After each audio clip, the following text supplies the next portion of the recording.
Hello everyone, welcome to Sunventure. Congratulations to Spain and congratulations to Argentina. স্পেনকে congratulations এ কারণে জানাচ্ছি, they have qualified for the final, they totally outplayed France last night. আর আর্জেন্টিনাকে এই কারণে congratulations জানাচ্ছি, সেটার রিজনও এটা যে France is out of the world cup now. France was the only team who could have stopped Argentina. ফ্রান্সের সাথে আর্জেন্টিনার অনেক পুরনো একটা দ্বৈরথ। সেই 2018 সালের বিশ্বকাপে ফ্রান্সের কাছে আর্জেন্টিনা হারে, আর 2022 সালের ফাইনালে তো কি দুর্দান্ত একটা ম্যাচ, তারপরে ফাইনালি মেসি আসলে আর্জেন্টিনা ফাইনালটা জিতে। তো এই 2026 সালেও কিন্তু একটা প্রেডিকশন মনে হচ্ছিল যে আবারও ওই ফ্রান্স আর আর্জেন্টিনার খেলাটাই হবে, যেহেতু ফ্রান্স অ্যান্ড আর্জেন্টিনা দুইজনই দুর্দান্ত খেলছিল। France and Argentina was the unbeaten team in this 2026 world cup. So Spain দুর্দান্ত খেলেছে এবং ফ্রান্স আসলেই out of the world cup now. So আর্জেন্টিনার জন্য এটা অবশ্যই একটা বেটার অপরচুনিটি। আসলে ফ্রান্স ছাড়া যে অন্যান্য দল যে দুর্বল, এটা ভাবার কোনো সুযোগ নাই। এবারের ওয়ার্ল্ড কাপে যে জিনিসটা ঘটেছে, যে ফিফা র্যাঙ্কিংয়ের 1, 2, 3, 4 বেস্ট 4টা দলই কিন্তু আসলে সেমিফাইনাল খেলছে, এটা নিয়ে কোনো ডাউট নাই। সো প্রত্যেকটা ম্যাচই অনেক কঠিন হবে। তবে যারা আর্জেন্টিনার সমর্থক আছেন, যাদের আর্জেন্টিনার পারফরমেন্স নিয়ে হয়তো একটু আপনার ডাউট আছে, তাদেরকে কিছু বিষয়ে এই ভিডিওটার মাধ্যমে ক্লিয়ার করি। ভাই, আর্জেন্টিনার ওপর ডাউট কইরেন না, দে আর দ্য ডিফেন্ডিং চ্যাম্পিয়ন্স, ঠিক আছে? বাকি 47টা দল তারা কিন্তু কাপ জিততে আসছে, কিন্তু আর্জেন্টিনা একটা মাত্র দল যারা কিন্তু তাদের কাপকে ডিফেন্ড করছে। আর এই যে এতটা পথ যে আর্জেন্টিনা এসেছে সেমিফাইনাল পর্যন্ত, এটাও কিন্তু দুর্দান্ত খেলার মাধ্যমে এসেছে। আপনার যতই ডাউট থাকুক না কেন, আপনি দেখেন এই 2026 ওয়ার্ল্ড কাপেও কিন্তু হাইস্ট গোল স্কোরার টিম কিন্তু হচ্ছে আর্জেন্টিনা।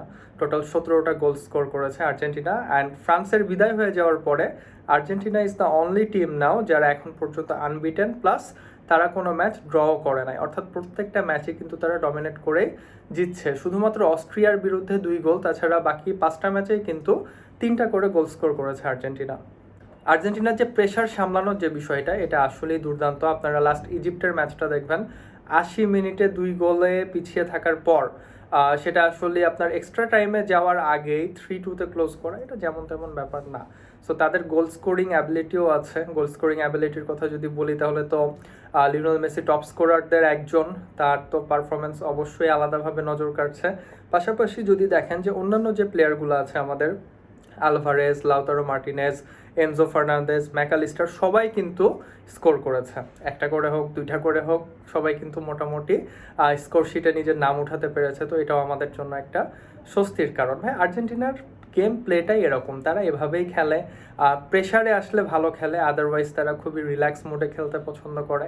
আপনি দেখবেন আগের ওয়ার্ল্ড কাপেও যদি আমাদের যে ম্যাচগুলো হয়েছে নেদারল্যান্ডের সাথে, তারপরে হচ্ছে অস্ট্রেলিয়ার সাথে, খুব ক্লোজ কিছু ম্যাচ কিন্তু আমরা আসছি। এই সিজনে দেখেন, এই সিজনে কিন্তু আর্জেন্টিনার একটা ম্যাচও পেনাল্টি পর্যন্ত যায় নাই, অর্থাৎ আমরা ইদার 90 মিনিটসের মধ্যে অথবা এক্সট্রা টাইমের মধ্যেই কিন্তু ম্যাচগুলোকে ক্লোজ করতে পারছি। তো এটাও কিন্তু আমাদের এই ওয়ার্ল্ড কাপে একটা অ্যাচিভমেন্ট।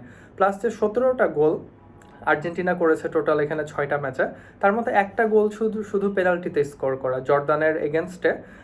সেটা লাউতারো মার্তিনেজ একটা যে গোল করেছিল, একটা বাদে সবগুলা গোল স্কোরই কিন্তু আর্জেন্টিনা পেনাল্টি ছাড়া করেছে।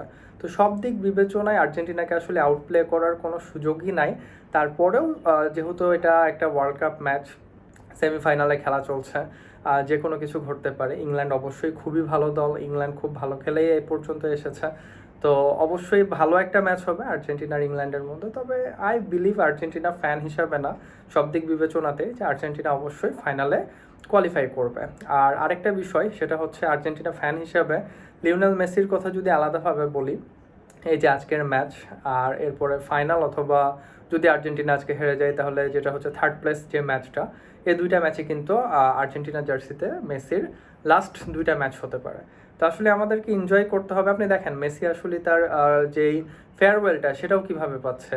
আজকে তো ইংল্যান্ডের সাথে খেলা, যদি আর্জেন্টিনা কোয়ালিফাই করে তাহলে স্পেনের সাথে সে ফাইনাল খেলছে। আর যদি ইনকেস আর্জেন্টিনা হেরেও যায়, তারপরও ফ্রান্স আর্জেন্টিনা একটা ম্যাচের মাধ্যমে কিন্তু আর্জেন্টিনা তাদের বিশ্বকাপ জার্নিটা ক্লোজ করছে। তো এত কিছু জিতার পরে আসলে এই ওয়ার্ল্ড কাপ থেকে আর্জেন্টিনা সমর্থকদের কতটুক যে প্রত্যাশা ছিল তা আমি জানি না পার্সোনালি।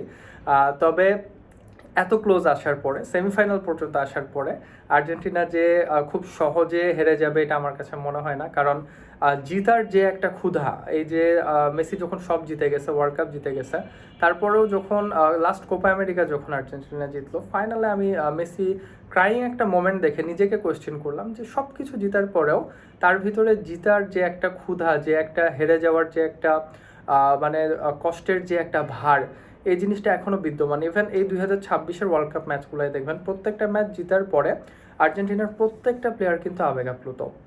তারা যে তাদের বেস্টটা মাঠে ঢেলে দিবে এটা নিয়ে কোনো ডাউট নাই। একটা ফুটবল ম্যাচে যে কোনো কিছুই হতে পারে, সেটা বলা যায় না। যেমন Spain was the better team last night, ফ্রান্সের মতো দুর্দান্ত একটা টিমকে স্পেন আসলে হারিয়ে দিয়েছে। তো আজকের খেলাতেও যে কোনো কিছুই ঘটতে পারে, তবে অবশ্যই আর্জেন্টিনার জন্য বেস্ট উইশেস থাকবে। আরেকটা বিষয় দেখেন, সেমিফাইনাল পর্যন্ত আসাটাও কিন্তু অনেক বড় একটা অ্যাচিভমেন্ট। আসলে এত বড় একটা টুর্নামেন্টে টপ 4-এ থাকা, ফিফাও এটা জানে, যার কারণে দেখবেন সেমিফাইনালের ম্যাচগুলো কিন্তু ডিফারেন্ট কালার বলে প্লে করা হয়। তো এই যে আর্জেন্টিনা সেমিফাইনাল পর্যন্ত আসছে, we are more than happy. ফাইনালেও যাবে, ওয়ার্ল্ড কাপও জিতবে মেসি। কিছু কিছু দল আছে যারা দেখা যায় সেমিফাইনাল পর্যন্ত আসতেও তাদের অনেক প্রবলেম হয়। বাংলাদেশেরই এরকম অনেক টপ একটা দল, অনেক ফেভারিট একটা দল, যারা লাস্ট আপনার সেমিফাইনাল খেলেছিল 2014 সালে। আমি 4বারের বিশ্ব চ্যাম্পিয়ন জার্মানির কথা বলছি।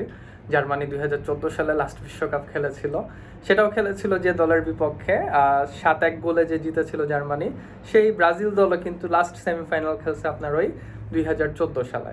তো যে 4টা দলই সেমিফাইনাল খেলছে তাদেরকে অবশ্যই আমাদেরকে রেসপেক্ট করতে হবে। আর প্রত্যেকটা দলই বড় দল, দেখা যাক এখান থেকে কি হয়। তবে যদি আর্জেন্টিনা আর স্পেন ফাইনাল হয়, that will be a good feelings for Argentine fan. দেখা যাক। Best of luck to Argentina.